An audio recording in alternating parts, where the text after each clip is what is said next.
So, hello, organisers. So, you have scored the highest as an organiser. So, how was that personality test? Did you overthink it? Did you get to some questions and go, what is she actually trying to say here? That won't be right. What does that mean? Did you pick up any spelling mistakes or any grammar? Well, if you did, you've come to the right spot because you are an organiser. So, organisers are very much about being very analytical. So they're very task focused. This is what organisers are all about. So the 5 traits that I've come up with. So they are fact finders. What does that mean? They want more information. Sometimes I'll read something and think, that can't be it. There's got to be a bit more to it. What else is going on here? So they cannot just rely on what they've got. They always think that, are you trying to trick me? What are you trying to do here? There's got to be some more information. The good part about it is they're quite patient. So that's another good trait when you talk about an organiser. So they'll take that time. And I guess that's where people might get frustrated with you because you are slow and steady and want to have more information. So when it comes to making decisions, you might not be as quick as what someone else might be. So that's something that, that you have on your side. You're quite patient. You are very analytical. So you'll get something and you will over-analyze it to a point where it will end up going over and over and over in your head, because that's how your mind is formed, very logical side. It's not really working with the emotional side part, it's more working with the logic, reasoning, numbers, facts. So it's very much that, you put the to-do list in your head and you have a list and you write things down and you can't throw them out of routine. So it's quite structured. So very much that analytical way is very, it's a trait that you have. In particular, you are very serious. So when you actually meet someone that's an organiser, you're like, do you laugh much? Do you have a bit of fun? Which they do. It's just that when you actually first meet them, and this is what I enjoy about the personality test, is that you can have an understanding of how everyone is. And remember, it is a behaviour traits test. It's, not values or beliefs, DNA, environment. There's a lot of those also influence who we are. But it's more about the traits, the things how we like to communicate, the things we like to do, our certain work structure, or how we are in a family environment as well. We like certain things, how we solve problems and make decisions based on those traits. And that's why we came up with the 4 sort of types, because there were similarities of certain people, but very different to other people as well. And that's why they came up with these groups, the types, and there's other personality tests out there. So when I came up with this one, I was very mindful of all the information and studies and research that I've done over the last probably, nearly 15 years now, where I've sort of come up with my own. But what I wanted to give people was also the opportunity for us to have a bit of a, give an overview, and I can talk to you about each of those personality types. And more importantly, you can go on to then do further, courses as well to learn more about yourself. The good thing about learning about yourself is you'll start to learn about the others, which will then in turn help you better communicate, be better in the workplace and be better at home as well. So one of the last traits I had there is high expectations. Very much so. Not a problem probably having high expectations or having high standards. The problem is you expect others as well to have the same, but they won't. So you're very borderline on, and some would be perfectionist, right? You like things done a certain way, probably have a certain routine, a certain structure, and if someone comes and messes your desk up or something, my God, the anxiety starts to build, it starts to rage, okay? So, very particular with how things are. So, just need to keep an eye on that as well with your expectations. So when it comes to your emotions, so what we have in there, I have content. So it's really hard to know how an organiser is feeling unless you actually ask them. So it's very quick for us to judge and go, oh, well, they've obviously got the shits, or they're not happy, because they're not really necessarily communicating that emotion, because it's not a priority for them, whereas the task is more a priority. Compared to some of the other personality types, they're very people-focused, so they're very emotive as well, so there's a lot more emotion, where the organiser is activating that part of the brain that makes decisions and is rational, the rational brain, whereas other parts might be more, on the limbic side of the brain, which is very much emotion focused. So, yeah, so they're not really on that side. They're very much about give me the data, give me the numbers, give me the, you know, the structure here, and off we go. So it's really hard to notice necessarily how they're actually feeling, but definitely it's always good to check in with them, because one, you should check in with everybody. We shouldn't assume that someone's feeling a certain way if they're outwardly being angry. We can see that. But, you know, organisers are the type of personalities that probably just sort of hold it in as well. But mainly you'll see them to be quite glad. Other ones I've got there is focused and absorbed.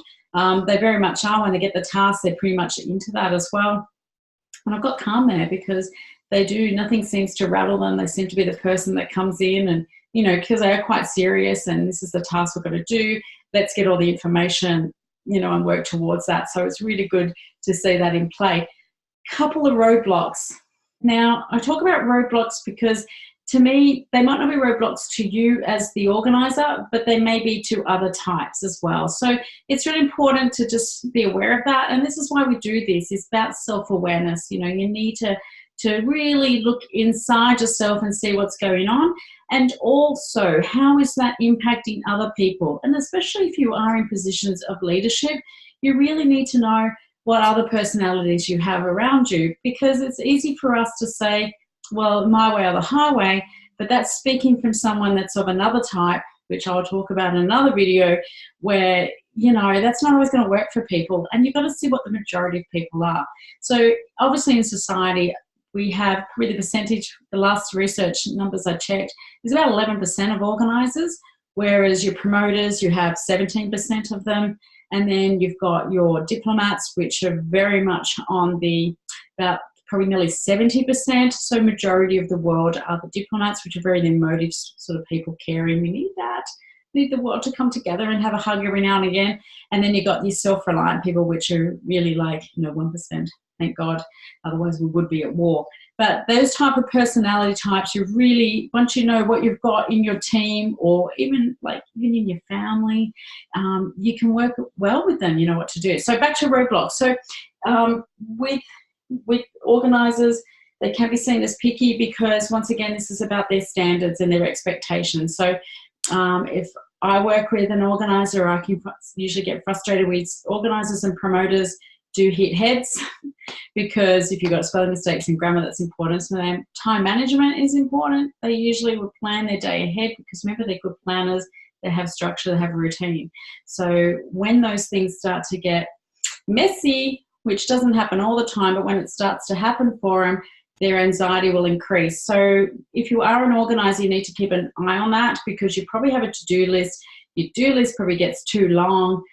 You add more to it, and then your anxiety starts to rise with that as well, because you've set certain expectations. So what you can then be seen as overcritical, I should say, because you're critical of other people's works, because once again, it relates back to what standards that you have and expectations that you have of that person. So sometimes they can be, you know, people can get frustrated with you because you want to make sure that you have everything and have all the answers, when the other personality types say, let's just get on with it and just do it. You know, I don't understand why you're taking things so seriously. Okay, so they're just things to keep a look out for. The term micromanager could sometimes be mentioned to an organiser, because once again, they're task focused. When other personality types are aware of that's what's important to you, I think it just creates a bit more harmony in the workplace, and then you learn to work better with that person. Anything else that I missed? Obviously, thoughts are racing. Remember, you've got to just check in with your own anxiety levels, because if you do have a lot of thoughts going on there, you'll probably procrastinate over those, and they'll race and they'll race and they'll race. And if you also have a very high, the other type was the diplomat, that's very the emotive side. So that can create that procrastination, because you overanalyze, and then you'll think, well, what did I have to do with that? You know, did I hurt someone else's feelings? Because, you know, you've got that emotive side that comes into it. So the limbic system comes in with that as well. So that is the organiser. If you're interested in really working on that, if you are that person and you are finding things are challenging in your own personal life, whether that's at home or at work, and want to find out how you can better communicate that. But more importantly, I'm talking to you in the space of wellness, to try and keep well if you find that you are suffering with anxiety way too much. Because remember, anxiety is a perfectly normal thing to have. It only becomes an issue when it impacts on your functioning, and it's known as an anxiety disorder. So there's two different types there, you know, because people always think of, well, I'm always anxious, but how long do you keep with that until it starts to impact on you? And remember, because when we are anxious too, we set off all those responses in our body. So we have all those hormones floating around, and our brain starts to react, and the medulla, which is that control center of it all, you know, it'll get to a point where it gets too big and it overacts over everything, and then it's really hard to calm back down and to be centered.